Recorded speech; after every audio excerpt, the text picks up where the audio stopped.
This is KC Sports Tonight. Hey, there we are. Welcome, everybody. KC Sports Tonight. Scott Reiss, Marleah Campbell on this holiday weekend Friday. So a lot of you are out doing fun stuff. At the lake. Celebrating, eating, imbibing, playing, and we're here. But that's okay because there's nowhere we'd rather be, right? Right. Smile like you mean it. So we're hanging out in the KCTV5 newsroom, and we'll be with you for about the next 25 minutes talking a variety of subjects that you see on your screen. But we have to start with the Royals. They begin a 7-game road trip in Tampa in about 20 minutes. Game 1 of a 3-game series. You see the starters down below. Actually, I'm guessing it's no longer TBD for the Rays. I actually didn't check to see who that TBD wound up being. I'll give it a look. But it's a big series. You know, the Royals have acquitted themselves so fabulously almost a third of the way into the season. They're 32-19.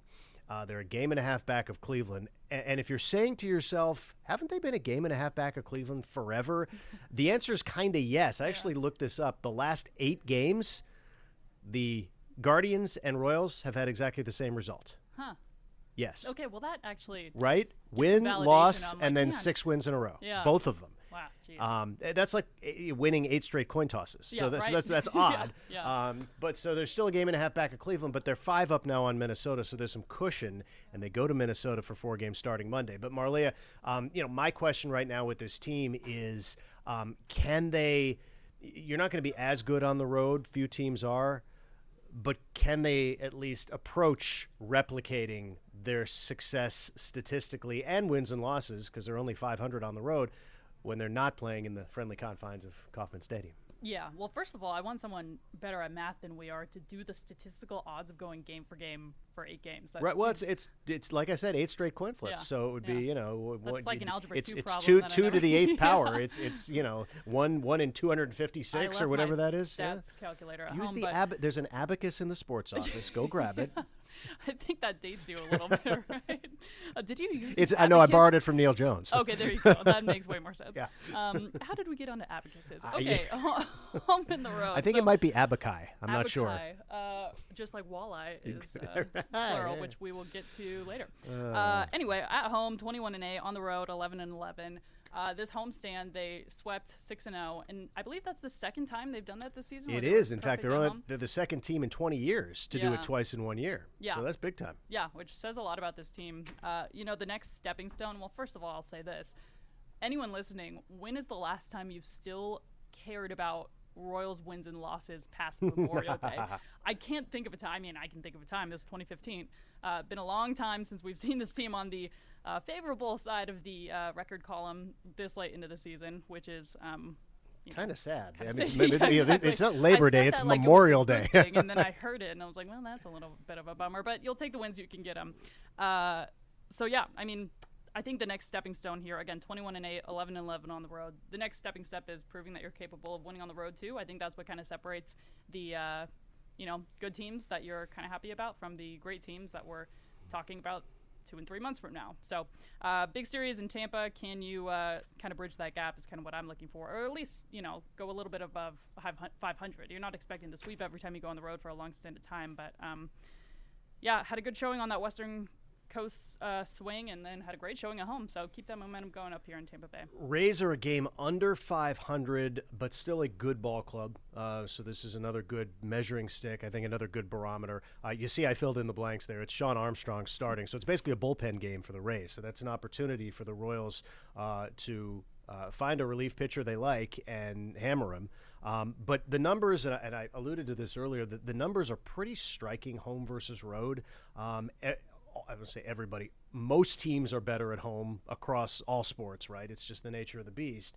But the Royals offense, it's particularly striking. They're hitting 272, I believe, as a team. That's the best in baseball at home. They're hitting 220 on the road. That's 25th in baseball. Ooh, and some of the individual numbers, like MJ Melendez, I can't remember the exact figures. He's hitting about 255 at Kauffman Stadium, and I think it's 0-56 on the road. I mean, that bad. He's like 4 for 59 on the season. Yeah. And so you got guys who just for whatever reason are so much more comfortable playing in their own ballpark. You expect a disparity, but not that much of a disparity. Yeah, that feels mental to me. Right? Yes. I mean, it's mechanically, obviously, you imagine there's not much of a gap there, but 60 feet 6 inches, yeah, no matter where you the are, where ball's you're hitting. same size, bat's same size. Yep.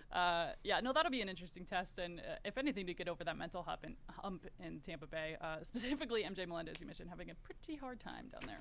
I think the other, as far as the runs, they are scoring 5.5 runs a game at home, which is great. 4 runs a game on the road, which is decidedly mediocre, and it explains the mediocre 11-11. But here's the thing: the good news is, the old adage in baseball, it's win at home and split on the road. Mm-hmm. They're doing that. They're doing that. Yeah. I mean, and they've been fantastic at home. If they can play 500 ball on the road all year and do what they're doing at home, not only are they going to be in the playoffs, they're going to win the division. Yeah. So it's crazy that we're talking about this. Yeah. It feels like every year you go into it with a little bit of optimism. I remember last spring training being like, maybe this is the year. This year, they're really reaping the benefits of that spending spree this offseason that we keep talking about.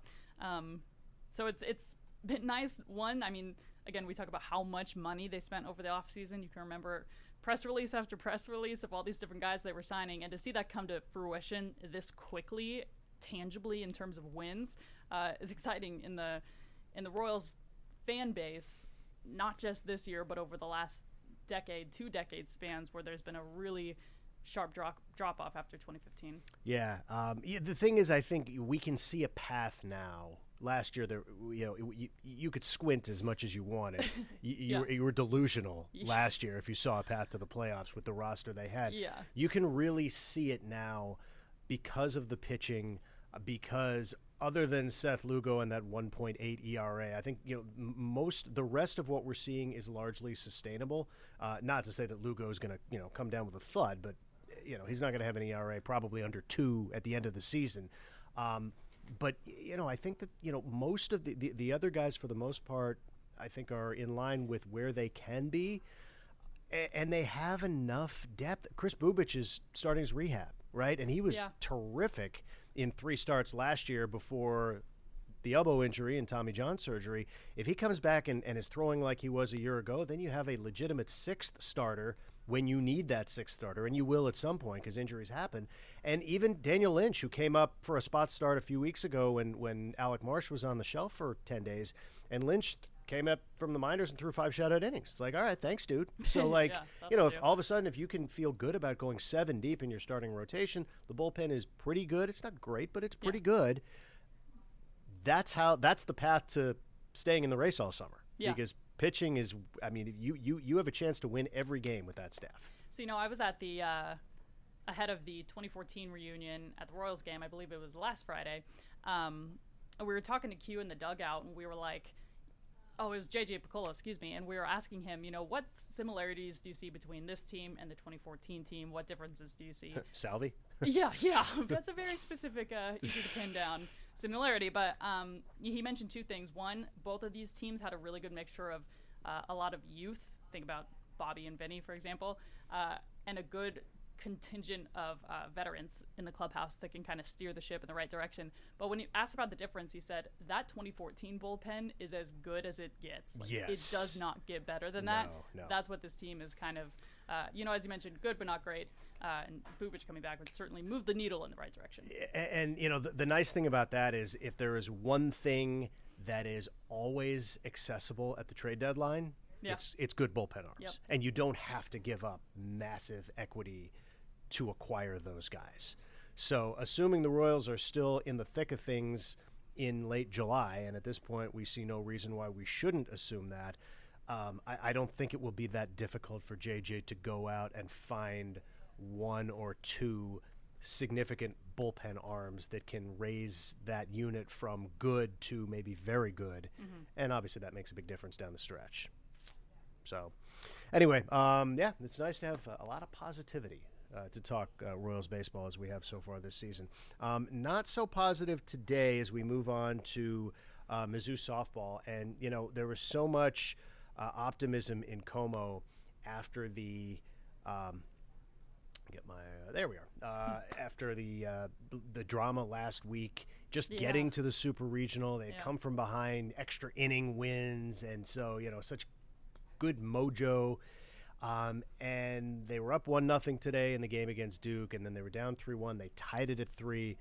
Duke scores 3 and goes on to win 6-3. So you're not out of it, you're not dead. It's a best 2 out of 3, but obviously it's best 2 out of 3, and you're down 0-1. So now you have to win the next 2, or the dream of the College World Series going to have to be on hold for another year. Yeah, good news tying this back to our previous topic is you're at home. Yeah. There was a sold-out crowd on hand today. So as far as energy goes, you're favorable there. If you're on the road in this situation, you need to win 2 straight. I don't know if I love my odds. No doubt. But, obviously this is very apparent, but tomorrow's the big game. I think if you can take it to a game 3, I like my odds of being at home and kind of rallying around your fans and everything, but tomorrow's going to be the kind of, iffy, up in the air. We'll see how it goes. Moving on to not that.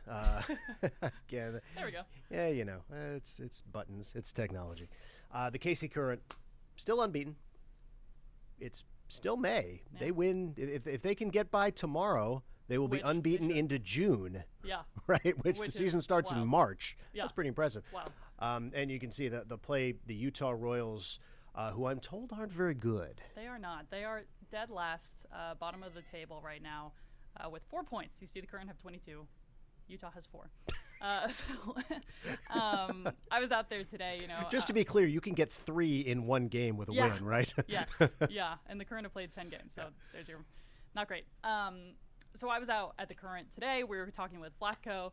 And this is, of note, the first time that we've heard from Vlatko since General Manager Camille Ashton announced she was resigning from her position after 2.5 years. So his main point there was we respect her decision to step down. There's never a good time for that to happen, and we just have to pick it up and keep going because we play tomorrow. So, not the biggest challenge on hand in Utah. I guess you have altitude, so you can maybe factor that in. But, kind of reaching for straws there.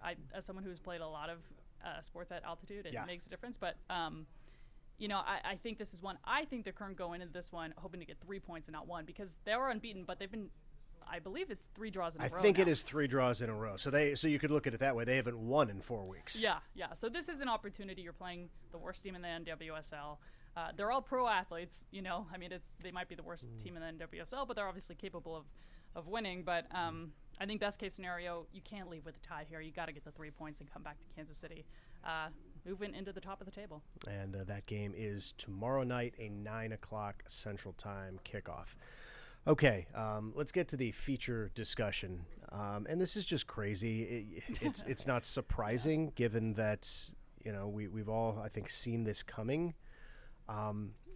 But the ruling yesterday with regard to the NCAA and what is it, a $2.9 billion settlement that basically, or $2.8 billion, and that money will be paid out over the next decade to about 14,000 student athletes, including past and present, including the one to my left or on your screen to my right, who is a D1 basketball player at Wyoming.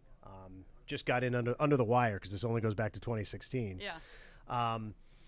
So I guess some of the specifics of this, and there's so much to this, it's kind of convoluted, but basically they have taken what they see as the average revenue for the Power 5 plus Notre Dame schools on an annual basis and determined that it's like $100 million a year or something like that, and basically said you can spend, I think it's 22% of it, as that's the cap, up to, whatever, 21, do the math on that. And basically you can spend up to that to pay your players over the broad spectrum of student athletes. And I increasingly use that phrase in quotation marks nowadays. But, and that includes football and basketball, but it also includes golf and water polo and tennis and up and down the ledger. And so it's going to be incumbent now upon every university to decide how are you going to distribute this money. this is obviously fraught with difficulty on multiple levels. But before we get into all that, as a former Division I athlete, I'm curious to get your initial reaction to this.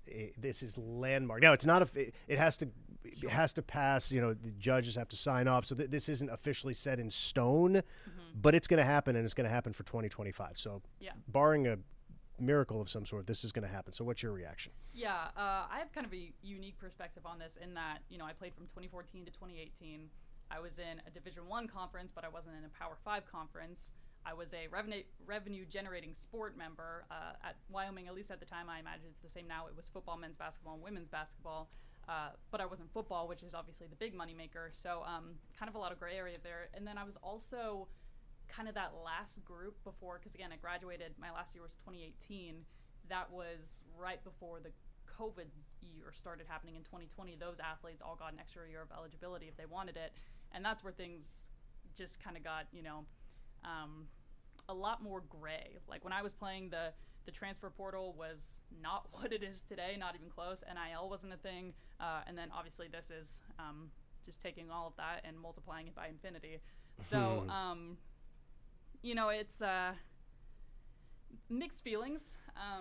You know, the big one is that, you know, I guess when I was playing, the motto you'd always hear was student athletes are paid in their education. So I'll like start this conversation with my gratitude that my education was paid for through athletics. Like that was really incredible for me. I was able to get my master's while I was still playing as well.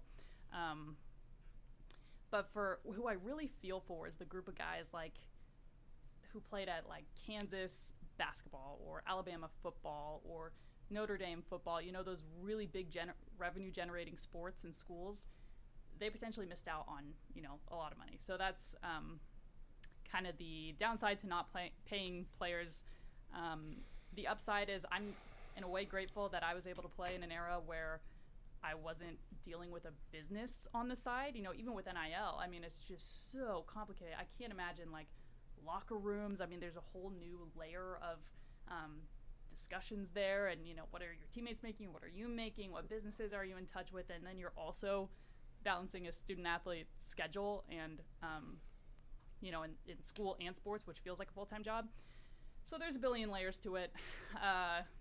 But at the end of the day, you know, the NCAA is a big money-making machine, so it makes sense to pay the people who are, you know, putting the product on the court. But this is also going to create a lot of parity, especially between Power Fives, mid-majors, even within conferences, which schools have money and which schools, as you said, are willing to pay their athletes, and which ones aren't. NIL gets in the mix here. You know, I imagine schools will use a combo of both. But oof, murky waters. Well, and to make it even murkier, and this is something that I know is near and dear to your heart, Title IX is going to make this a mess.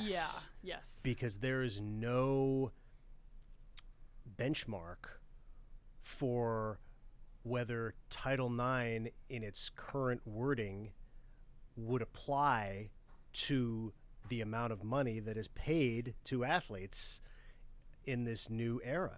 I am fascinated. Right? To see And how so you're going to have lawsuits are going to wind up deciding this one way or the other. You're going to have schools that will, and I could probably tell you who a lot of them are, that are going to go into this looking at it through a Title IX equitable lens and say, well, if we are paying, but do they have to? That's the question. And there are going to be schools that don't do this, and they will be sued, and the courts will have to decide which end is up. You know, you know, the Title IX is specific in reference to the number of athletic scholarships has to be equal for men and women. It doesn't say anything about having to pay the female athletes as much as you pay the male athletes, because that wasn't a thing, obviously, when Title IX was born. Yeah, it was written in a time where this was, you know, this wasn't factored in for down the road. But the exact wording in Title IX is that institutions that receive federal funding must be equitable between men and women. Back in 1972, the NCAA didn't want that applied to the NCAA at all. They fired off a myriad of lawsuits. It took 10 years before the NCAA actually sponsored women's sports. The AIAW is mixed into there as well. League by women, for women. Could get way into the history, but So in my brief understanding of Title IX, I wrote my master's thesis on Title IX. I've done a series of research projects since then. I would think that applies, but I'm sure the lawyers who are being paid very good money to figure this out are having a very busy Memorial Day weekend. I imagine they're not at the lake. No, they are. They're drinking heavily is what they're doing. Well, and another thing because the lawyers are all going to be very, very rich when all this is done. That's too. Another area this is going to affect a lot is, you kind of separate sports into revenue-generating sports I touched on earlier and non-revenue-generating sports. Yeah. Olympic sports, I think, are going to be hit hard. It'll be interesting to see how many of those programs survive. Title IX gets in the mix of that as well. So it's a big jumbled. I mean, this is unprecedentedly complicated.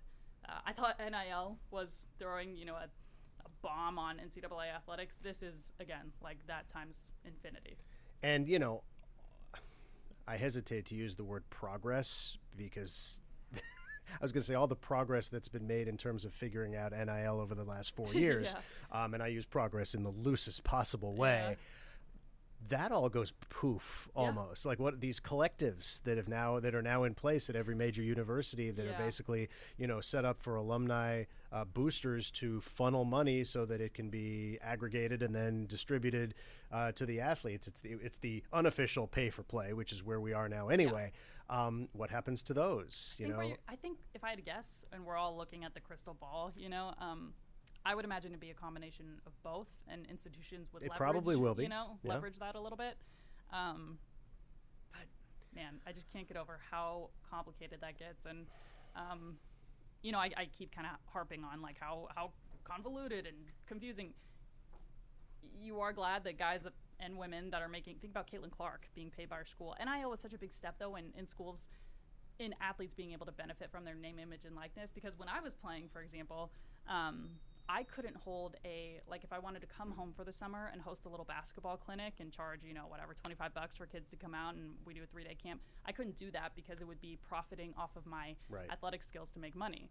I used the example earlier with you, Scott, which was if we were at a restaurant, this is not even a hypothetical scenario, this happened.